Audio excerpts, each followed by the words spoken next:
Hello guys, welcome to my channel mind matters. आज मैं आप लोगों को हिस्ट्री के उस प्लेस पे ले जाने वाली हूँ जहाँ का शासनकाल बहुत ही ज्यादा लंबे समय तक के लिए चला था। वो शासन का था मुगल साम्राज्य का। आगे पूरे वीडियोस को देखिएगा और सब्सक्राइब कीजिएगा।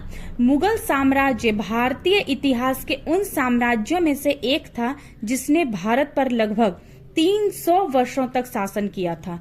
मुगलों का शासन 1526 यानी 1526 से शुरू होकर 1857 यानी 1857 को इसका अंत हुआ था। भारत में मुगल वंश की स्थापना जहांगीर मोहम्मद बाबर ने की थी, जिन्होंने 1526 में दिल्ली सल्तनत के शासक इब्राहिम लोदी को हराकर दिल्ली में मुगल साम्राज्य की स्थापना की थी। कहा जाता है कि मुगल साम्राज्य की स्थापना 1526 यानी 1526 में बाबर ने की थी। मुगल वंश की स्थापना वर्तमान में अफगानिस्तान में स्थित फोरंगना प्रांत के शासक बाबर ने की।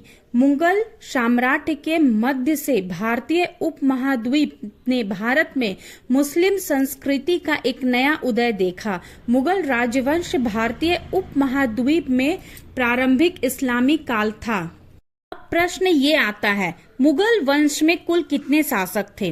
तो उसका उत्तर यह है कि मुगल वंश में 6 प्रमुख मुगल शासक थे। वे थे बाबर, हुमायूं, अकबर, जहांगीर, शाहजहां और औरंगजेब। इन मुगल राजाओं ने 2 शताब्दियों से अधिक समय तक भारतीय उपमहाद्वीप पर शासन किया था। बाबर ने 1526 में पानीपत की लड़ाई जीतकर मुगल साम्राज्य की स्थापना की थी। वहीं बाबर की मृत्यु होने के बाद उनके बेटे हुमायूं ने यह गद्दी संभाल ली।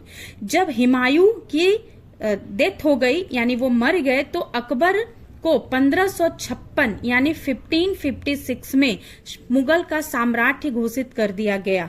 अकबर ने कई सुधार लागू किए जिससे साम्राज्य का विस्तार और सुदृढ़ीकरण हुआ। अकबर की मृत्यु के बाद फिर 1605 यानी 1605 में जहांगीर का राज्याभिषेक हुआ। फिर वहीं जहांगीर की मृत्यु होने के बाद 1628 में शाहजहां को ताज पहनाया गया।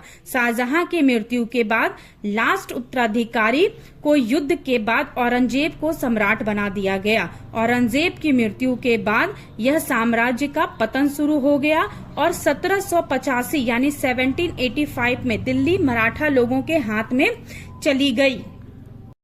यदि आपको मुगल से जुड़ी और भी कुछ बातें जाननी हो तो आप शेयर कीजिए, कमेंट कीजिए, लाइक कीजिए, सब्सक्राइब कीजिए।